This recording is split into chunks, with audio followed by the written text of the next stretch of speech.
శ్రీ గురుభ్యో నమః. మాఘపురాణం 25వ రోజు 25వ అధ్యాయం. శుక్లాంబరధరం విష్ణుం శశివర్ణం చతుర్భుజం ప్రసన్నవదనం ధ్యాయేత్ సర్వవిఘ్నోపశాంతయే. ఈ అధ్యాయంలో మనకి పాప విముక్తుడైనటువంటి కిరాతుని యొక్క కథను తెలియజేశారు. గృష్ణమదుడు జహ్ను మహర్షితో చెప్పుచున్నాడు.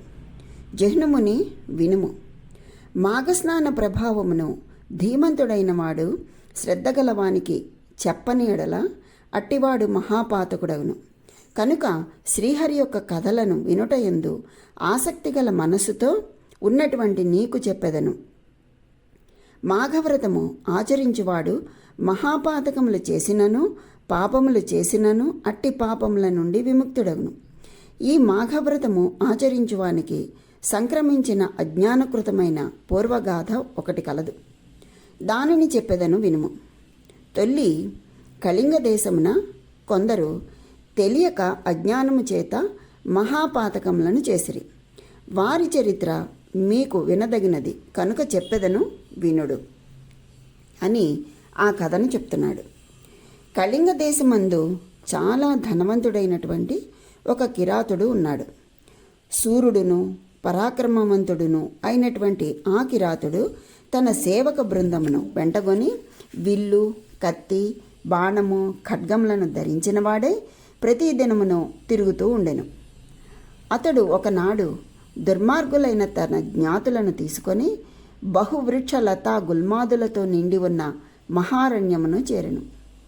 వారు కుక్కలతోనూ జంతువులను పట్టుకొను వలలతోనూ ఆ అరణ్యమందు మృగములకై వెతికిరి. బంధనముల చేతను, జిగురు పదార్థముల చేతను, పూత్కారముల చేతను, పొదలమాటున దాగుట చేతను, గోతులు తీసి ఉండుట చేతను, మృగములు తిరుగులాడు అటవీ మార్గములందు వివిధములైన ధ్వనులు చేయుట చేతను, ఏనుగులు, దున్నపోతులు, పెద్ద పులులు, ఎలుగుబంట్లు, ఇర్రులు మొదలగు అనేకములైన మృగములను, పక్షులను చంపి ఆ అడవి నుండి మరి ఒక అడవికి బోధలుంచి ఆ కిరాతుడు ఇటు అటు తిరుగుతుండెను. ఆ సమయమున విధివశమున వేదాంగ తత్వ విద్య విశారదుడగు ఒక విప్రుడు అటవీ మార్గమున పోవుతూ మార్గాయాసమును పొంది ఎండ వలన అలసిపోయి దరిగా ఉన్నటువంటి నర్మదా నది జలమందు స్నానము చేయతలంచి స్నానము చేయుటకు శక్తి లేనివాడై పాంధులకు శ్రమ తీర్చు మర్రి చెట్టు నీడను కొంతసేపు విశ్రమించి మార్గాయాసమును తీర్చుకొని తిరిగి వెళ్ళుటకై ప్రయత్నించెను. అంత ఆ దుర్మార్గుడైన బోయవాడు తన సేవక బృందమును కూడుకొని విప్రుని దరికేతించి అతని వస్త్రములు, పాదుకలు, గొడుగు, దండము, పూసల పేరు, కమండలము మొదలగు అన్ని వస్తువులను అపహరించి తిరిగి విప్రునితో ఇట్లనెను.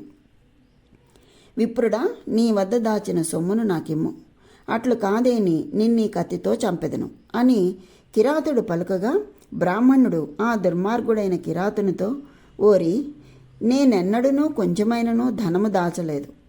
దరిద్రుడనకు నాకు ధనమెట్లు వచ్చును? కనుక నా వద్ద ఏమాత్రమూ ధనము లేదు అని చెప్పెను. ఆ విప్రుని పలుకులను విని ఆ దుర్మార్గుడైన కిరాతుడు తన ఖడ్గమును తీసి ఆ బ్రాహ్మణుని శిరస్సును నరికివేశను. పిమ్మట తన పరివారమును కూడుకొని తన గృహమునకు కిరాతుడు వెడలెను. ఈ రీతిగా కష్టజీవుడైన కిరాతుడు ప్రతి నిత్యము కళ్ళు త్రాగుతూ కయ్యములాడుచు మార్గస్థుల సొమ్ములను అపహరించుచు అన్ని మార్గములందును పట్టణములందును పరిసర ప్రాంతములందును పల్లెలందును భయపరచుచు ప్రజల నుండి చాలా ధనమును సంపాదించెను. ఇట్టి బోయికి కొంతకాలమునకు గొప్పదైన తాపత్రయము కలిగెను. బంగారమును అపహరించువాడును దుర్మార్గుడును ఆత్మ పోషణమందే ఆసక్తి కలవాడును అగు కంసాలి ఒకనాడు ఆ కిరాతుని వద్ద చేరెను. ఆ కంసాలి బహుచతురోపాయవేత్త కనుక ప్రతిదినమందు తాను చేయు బంగారు భూషణముల నుండి బంగారమును అపహరించుచుండెను. 4 జాతుల వారికిని అతడు నగలను చేయుచు చౌర్యము చేయుచుండెను. కిరాతుడు దినమందు దొంగతనముగా సంపాదించినదంతయు కంసాలి విక్రయమునకు కొనుచుండెను. అందు మాయ చేసి లాభమును పొందుచుండెను. క్రయ విక్రయ వృత్తి చేత కిరాతునకు స్వర్ణకారునికి స్నేహము అధికమగుచుండెను. కామాంధుడును దుర్మార్గ వృత్తి కలవాడును భాగ్యవంతుడును ధర్మహీనుడును పరస్త్రీలాలసుడును అయినటువంటి శూద్రుడు ఒకనాడు అక్కడ ఉండెను.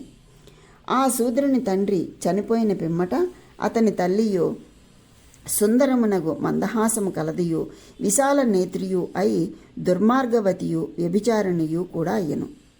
ఒకనాడు ఆ జారిణియగు శూద్రుని తల్లి కృష్ణపక్షమునందు అష్టమి తిథి యందు సంభోగమందు ఇచ్చకలది అయి జారుని కొరక అతని గృహమునకు వెడలి చీకటిలో వాని రాకకై వేచి ఉండెను. కాని అతడు ఆ దినము రాలేదు. ఆ రాత్రి అందే తనకును కామం అధికము కాగా స్వేచ్ఛా సంభోగము సంభవింపగలదని తలచి శూద్రుడు తన తల్లి జారుడు తన స్నేహితుడు అగుట చేత నా ఇంటి వద్దే చీకటిలో తల్లి వేచి ఉన్నదన్న పంచనే తానును చేరెను. ఇరువురును ఒకరినొకరు తెలియక చీకటిలో నిద్రించిన కొంతసేపటికి శూద్రుడు నిద్ర నుండి లేచి తన జారిని వచ్చినదేమోనని చేతులతో తడిమి చూచెను. అంతా ఆ చీకటిలో ఒక ఆడుది అగుపడెను. చీకటి అగుట వలన కామాతురుడు అగుట వలన శూద్రుడు తన తల్లి అని తెలియక ఆమెను కౌగులించుకొను. ఆలింగనానంతరము ఆమెతో సంభోగించెను. ఆ శూద్రుని తల్లి జారుని కొరకై చూచుచున్నందున నిద్ర నుండి లేచి రతి సౌఖ్యమునందు లగ్నమై ఉన్నందున తనతో సంభోగించువాడు తన జారుడేనని తలచి వానిని బిగ్గరగా కౌగులించుకొను. ఈ రీతిని శూద్రుడును వాని తల్లియో క్షణమాత్ర రతి సౌఖ్యమునకు ఇట్లు చేసిరి. శూద్రుడును సంభోగానంతరము రేతస్సును వదలగానే కౌగిలిని కూడా విడిచి ఈమె ఎవరై ఉండునని ఆలోచించి చూడగా ఆమె తన తల్లి అయి ఉండెను. ఆమెయు ఆ జారుని తన కుమారుగా తెలుసుకుని ఇరువురును విచారించిరి. జహ్ను మహర్షి వినుము. ఆడువారికి ఏకాంతమందు అన్నగాని తండ్రి గాని కుమారుడు గాని తమ్ముడు గాని శిష్యుడు గాని ఒంటరిగా కనిపించినా వారి యోని ద్రవించును. కాన స్త్రీలు రహస్యముగా పురుషులు దొరికినేడల వారు కామాతురులై తదావేశమున అపుకన జాలక వారితో ఆలింగన సౌఖ్యమును చుంబన సౌఖ్యమును కలిగించుకొని సంభోగమును చేయుటకు ప్రయత్నించురు.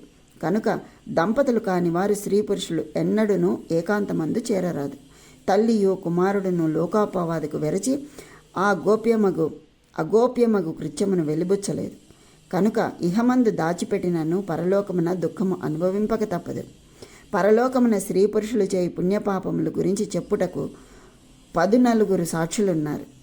మనము ఎవరు చూడలేదు అనుకుని అన్ని పనులు చేస్తూ ఉంటాం. కానీ 14 మంది సాక్షులు చూస్తూ ఉంటారట. మనం ఏ పని చేసినా మంచైనా చెడైనా.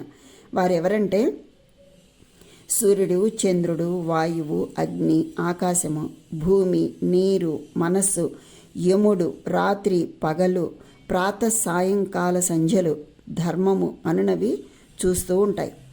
ఆ శూద్రుని తల్లి అనేక రీతులుగా విచారించి పశ్చాత్తాపమును పొంది గంగలో పడి మరణించెను. శూద్రుడు భయవర్జితుడై సంచరించుచు సదా పరస్త్రీ సంభోగమునందే కాలము గడుపుతూ తండ్రి సంపాదించినదంతయు నాశనమనర్చి కిరాతుని వద్ద భృత్యుడిగా చేరెను. తల్లితో సంభోగించిన ఆ శూద్రపాతకుడు ఉదరపోషణార్థమై కిరాతుడు చెప్పిన పనులను అన్నిటినీ చేయుచు వానికి ప్రియుడై ఉండెను. ఈ విధముగా విప్రహంతకుడు సువర్ణస్థేయి గురుతల్పగామియగు మువ్వురు ఒకే చోట చేరి సంతసించుచుండిరి.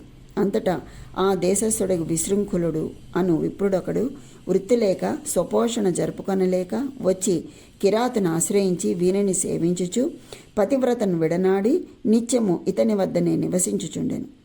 ఆ దుర్మార్గుడగు విప్రుడు స్నాన సంధ్యాదులను వదిలి నిత్యము కిరాతును ఆశ్రయించిరి. వానికి అనువర్తనుడై అనుగ్రహపాత్రుడై ఉండెను.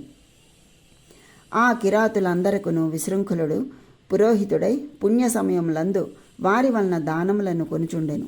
ఈ రీతిగా విశృంఖలుడు కిరాతులతో 2 సంవత్సరములు ఉండెను. ఇట్లు బ్రహ్మహంతకుడు సురాపానుడును సువర్ణస్థేయి గురుతల్పగామియగు వారితో కలిసిన విప్రుడు పంచమహాపాతకులైరి. జహ్ను మహర్షి విశృంఖలకునకు మహాపాతకులతో సంసర్గము కలిగిన దోషము చేత బ్రాహ్మణత్వము నశించెను. మిక్కిలి ప్రేమతో మహాపాతకులతోనే విప్రుడు ఏ దినమున సంపర్కము కలిగించుకొనెనో అట్టి విప్రునకు ఆతనికి గల పుణ్యములో 4వ భాగము అప్పుడే అంతరించును. 2 దినములు మహాపాతకులతో సంచరించిన విప్రునకు అనగా వారిని సేవించుట, స్పృశించుట, వారితో శయనించుట, కూర్చుండుట, మాట్లాడుట, భుజించుట 2వ భాగము బ్రాహ్మణత్వము శూన్యమగును. 3 దినములు అలాగే ఆచరించిన 3 భాగములు నశించును. 4 దినములకు 4 భాగములు నశించును, అనగా పూర్తిగా బ్రాహ్మణత్వము నశించును. ఇంకను అధికముగా అట్టి వారింగూడి సంచరించిన విప్రుడు వారితో సమానమగు మహాపాతకుడగును. ఇట్టి పాపమును చేసిన వాడు నరకలోకము చేరి తిరిగి అక్కడ నుండి రాజాలడు. తెలిసియు తెలియక చేసిన నీచ పాపములన్నీ పోవుటకు మనువు మొదలగు వారు ధర్మశాస్త్రములందు ప్రాయశ్చిత్త విధిని కల్పించి ఉన్నారు. కానీ తెలిసియుండే పూర్వజ్ఞానముతో చేసిన బ్రహ్మహత్యాది మహాపాతకములకు ప్రాయశ్చిత్తము ఏ శాస్త్రమందునూ చెప్పలేదు.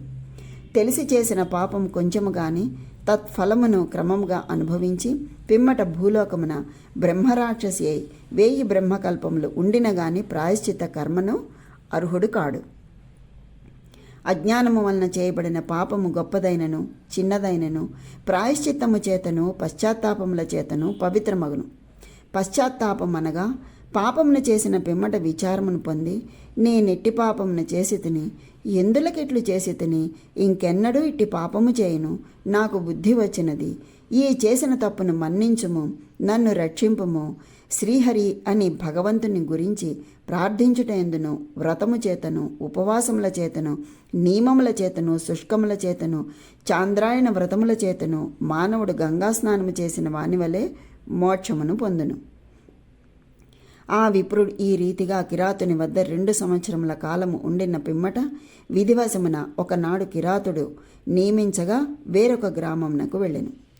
అక్కడ రుద్రాక్ష మాలాధారుడును విభూతి భస్మాలంకార శరీరుడును కృష్ణాజన ధరుడును దర్భలను చేతియందు కలవాడును కరుణామయుడును పండితులకు మోక్షమునిచ్చు పుణ్యతీర్థములను సేవించువాడును కృష్ణ నారాయణ మాధవ గోవింద ముకుంద శ్రీధర రాఘవ కేశవ విష్ణు శ్రీహరి అను నామముల చేత రమావల్లభుని కీర్తించువాడును అగు వీరవ్రతుడు అను పేరుగల బ్రాహ్మణ శ్రేష్ఠుని చూచెను.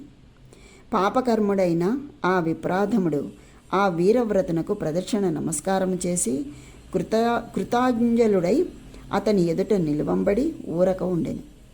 ఆ విప్రుడు బ్రహ్మతేజస్సు చేత విడవబడిన విశృంఖలుడును ఈ బ్రాహ్మణాదమును చూచి మిక్కిలి ఆశ్చర్యమును పొంది, నీవెవడవు, ఎచటికి పోవుచుంటివి అని అడిగెను. విశృంఖలుడు వీరవ్రతునితో, అయ్యా మహానుభావ, నేను బ్రాహ్మణుడను, నాకు జీవనము గడవక ఒక కిరాతుని వద్ద ఉంటిని అని చెప్పెను. వీరవ్రతుడు అతని మాటలు విని మిగుల వింతనొంది కమండలూదకము చేత కండ్లను కడుగుకొని 2 ఘడియల కాలమట్లు కండ్లు మూసుకొని ధ్యానము చేసి పిమ్మట మరలా కండ్లు తెరిచి చూచి బ్రహ్మ వచ్చస్సును పోనాడుకొని ఉన్న విశృంఖలునితో ఇట్లు పలికెను. ఇది స్కాంద పురాణాంతర్గతమగు మాఘ పురాణమునందలి 25వ అధ్యాయం సంపూర్ణం. ఆ శ్రీహరి యొక్క అనుగ్రహం అందరికీ కలగాలని కోరుకుంటూ స్వస్తి.